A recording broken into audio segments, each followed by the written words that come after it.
আসসালামু আলাইকুম। ব্যাটারিতে মূলত এই সমস্যাটার সমাধান করেন নাই এমন টেকনিশিয়ান খুঁজে পাওয়াটা আসলে একটু কষ্টকর। প্রত্যেকটা মেকারই সম্ভবত এই সমস্যাটা আসলে ঠিক করছেন। তো আজকে আমি আপনাদেরকে সেই সমস্যাটারই নতুন একটা ভিডিও নিয়ে আসছি, নতুন একটা সলিউশন নিয়ে আসছি। কারণ হচ্ছে বর্তমানে যে ব্যাটারিগুলো আছে এই ব্যাটারিতে আমরা কোনো থার্মাল ফিউজ পাচ্ছি না। এক কথায় হচ্ছে কোনো ফিউজ ব্যবহার করা হয় নাই, কিন্তু আমরা কোথায় শর্ট করে অটো রিসেট প্রবলেমটা সলভ করব। তো সেইটারই নতুন একটা সলিউশন বের হয়েছে, যেটা আপনাদেরকে আমি এখন দেখানোর চেষ্টা করব। আপনারা অবশ্যই ভিডিওটাকে সম্পূর্ণ দেখার চেষ্টা করবেন। দেখতেই পাচ্ছেন যে এখানে কালো একটা ডায়োডের মতো দেখা যাচ্ছে। এটাকে অনেকটা ভিডিওতে মনে হচ্ছে যে এটা একটা থার্মাল ফিউজ বা একটা ফিউজ হিসেবে ব্যবহার করা হয়েছে। মূলত এটা কোনো ফিউজ না। এই যে আমার হাতে যেটা দেখতে পাচ্ছেন, আমি আপনাদেরকে ক্লিয়ার করে দেখানোর চেষ্টা করছি। আমার টুইজারের মাথায় যে জিনিসটা দেখতে পাচ্ছেন, এটা হচ্ছে মূলত থার্মাল ফিউজ। এটা হচ্ছে ফিউজ আকার ব্যবহার করা হয়। যেই ধরনের ফোনগুলোতে অটো রিসেট প্রবলেম আছে, অটোমেটিকলি আপনার ফোন রিসেট নিতেছে, ইচ্ছে করে বন্ধ হইতেছে, ইচ্ছে করে চালু হইতেছে, সেইগুলোতে মূলত এই যে ফিউজটা আছে এটাকে আমরা শর্ট করে দিলেই হচ্ছে এটা সমাধান হয়। কিন্তু এখন আমার হাতে যে ব্যাটারিটা দেখতে পাচ্ছেন, এই ব্যাটারিতে কিন্তু এই পার্টসটা নাই।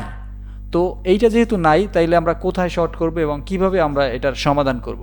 তো নতুন একটা সমাধান আমরা বের করেছি, যেটা আপনাদেরকে দেখানোর জন্য আজকের ভিডিওটা করা। সুতরাং ভিডিওটা যদি আপনার কাছে ভালো লাগে তাহলে অবশ্যই আমাদের চ্যানেলটিকে সাবস্ক্রাইব করে রাখবেন আর আমাদের ভিডিওতে একটি লাইক করে দিবেন।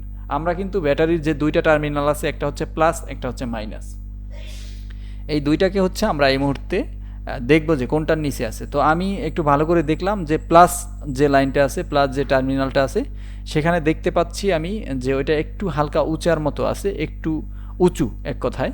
তো এটাকে আমি এখন তাতালে প্রায় 400 প্লাস হিট দেওয়ার পরে এটা হচ্ছে আমি গলানোর পর হচ্ছে সার্কিট এবং ব্যাটারির যে মেইন টার্মিনাল আছে সেইটা থেকে আমি একটু হচ্ছে এখন এটাকে প্রচণ্ড হিট দেওয়ার পরে এটা হচ্ছে আমরা গলাবো এবং দুইটা লাইনকে আসলে ডিসকানেক্ট করার চেষ্টা করব। ডিসকানেক্ট করার পরে একটু খেয়াল করে দেখলেই দেখতে পারবেন যে আসলে এটা খোলার পরে এখানে দুইটা পার্ট পাবো আমরা, একটা হচ্ছে ব্যাটারির আর একটা হচ্ছে সার্কিটের। তো একটু খেয়াল যদি করেন তাহলে দেখতে পারবেন আরও একটা পার্ট আমি এখান থেকে খুলতেছি। এটাই মূলত থার্মাল ফেজের কাজ করে। দেখতেই পাচ্ছেন আমি আমার টুইজার দিয়ে এটাকে সরাচ্ছি, এই যে নিচে পড়ে গেছে। এই জিনিসটা মূলত হচ্ছে থার্মাল ফিউজের কাজ করে। সুতরাং যেই ব্যাটারিগুলোতে আপনারা ওইভাবে কোনো ডায়োডের মতো ছোট্ট কোনো থার্মাল ফিউজ না পাবেন, সেখানে আপনারা এইভাবে প্লাস লাইনটাকে যদি খোলেন তাহলে নিচে আরও একটা পার্ট পাবেন।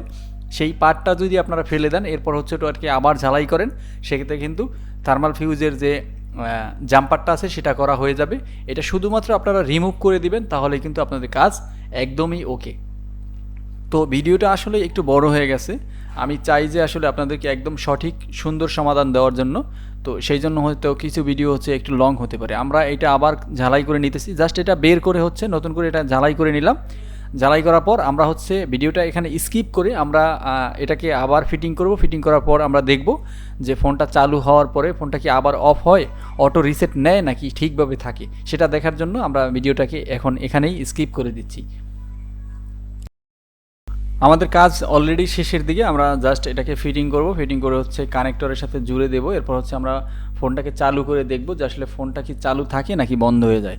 যদি আমাদের ফোন চালু করার পর আবার অটো রিসেট নেয় বা হচ্ছে ইচ্ছে করে চালু করার পর ফোনটা যদি আবার বন্ধ হয়ে যায়, সেক্ষেত্রে আমরা বুঝে নেব যে আসলে আমাদের প্রবলেমটা আসলে 100% সলভ হয়নি।